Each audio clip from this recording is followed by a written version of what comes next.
We turn now to our weekly segment, TikTok, where we take a closer look at the story behind the sensation. What makes you confident? It's the loaded question that content creator David Carmi poses to strangers on the streets of New York. It all started after a life-changing event pushed David to turn his camera outward. At that moment, his page, Confidence Heist, was born. Take a look. Excuse me, Joe. I think you look really confident. Oh, hey. What makes you confident? Let's go, bro. I hold the mic? I'll hold it. I'll hold it? Oh. Yeah. What makes me confident? People in my life. I am grateful enough that I get to do what I love for a living and help others through the power of music.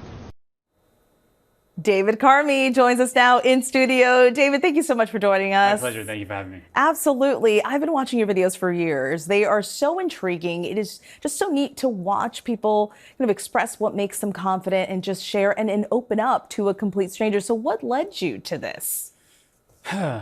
Travel back 5 years ago when I was in a car accident where a fire truck actually hit the car and had me and my brother, who was in the car with me, thank God we're both okay, home for a year bed rest. And it was in that time when I really had to make a decision on what to do with my life. Fast forward to that, it was 2022 where my friend Isaac, he reached out to me saying, yo, you should get out in the streets and approach people about confidence. And it's been so successful, your page. I mean, it's been a number of years now, and you're talking to a lot of different people. You feature locals, tourists, and sometimes celebrities like Joe Jonas. We just saw him in a clip, and Sarah Paulson. So how do you select the individuals? How do you pick your targets? So there's a few key elements on what I look for in somebody before approaching them. One being their walk. Their walk is the opening. Okay, they have good energy. They can translate good on camera. Not on how someone looks, not how someone is raised, born, where you're from, where you're not, doesn't matter. Mm-hmm. It's what you share and how vulnerable you are to just to open up. You know, coming from someone who struggled with confidence their whole life, you know, I was in and out of different schools. I was bullied up until 12th grade. You know, I'm 25 years old right now. So looking back at someone who would be eating at a restaurant and feeling always being perceived by other people, walking in the streets and hyperventilating, because I'm scared about what someone's thinking about me. And I remember those moments of just like breathing heavily, but that's where I'm most grateful for. The followers are great. The platform that I've built, I'm super grateful for, but it's who I became as a person to really evolve into something that I've created, and just gratitude is the word, really. What gives you that confidence? So my faith is number one. Having that strong faith in the times when, you know, going back to when I was creating this platform, who am I going to turn to? You know, no one's believing in you. No one sees that massive vision of, you know, they just see a kid going out to the streets and videoing people. They don't see like the vision in the beginning.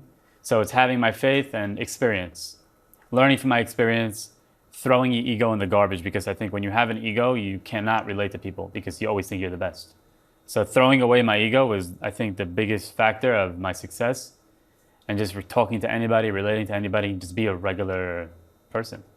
Yeah, which is, it's interesting because as a journalist, when we approach folks to interview them, I mean, that's the same mentality. Just be a human, be a person, be open and just genuine, because people can read that, they can feel that. Yeah, I go home at the end of the night and I'm David, not the confidence guy. Well, David, thank you so much for joining us. Congratulations on all of your success. Keep doing what you're doing. It's really fun to watch. You can check out David Carmi and Confidence Heist on TikTok for honesty, heart, and a reminder that confidence looks different on absolutely everyone. Jurassic World Rebirth is roaring into theaters this holiday weekend, hoping to race past Brad Pitt's F1 thrill ride. And don't count out Lilo and Stitch just yet. ABC's Sam Champion has a look at the summer box office showdown. This weekend, it's a battle at the box office.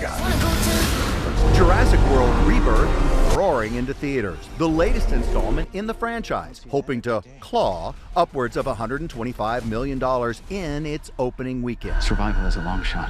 That's kind of our specialty. Actually racing against F1's Brad Pitt, hoping to hang on to the top spot. You're just worried I'm quicker than you. Hi, I'm Sonny. F1 already racing its way to $144 million globally. Dogs no can talk. Dogs can't talk, Lilo. But the leader of the pack, Lilo and Stitch, riding their box office wave of success. The family favorite positioned to surf across the $1 billion mark this week.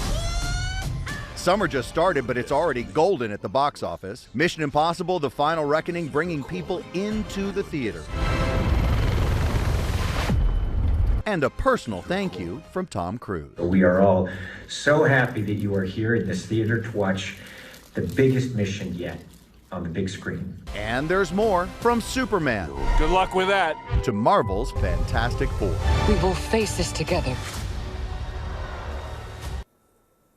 Another reason why the weekend should be longer. There's just too much to watch. Lots to see. That is our show for this hour. We're done here for now. I'm Stephanie Ramos. Stay tuned to ABC News Live for more context and analysis of the day's top stories. Thanks for streaming with us.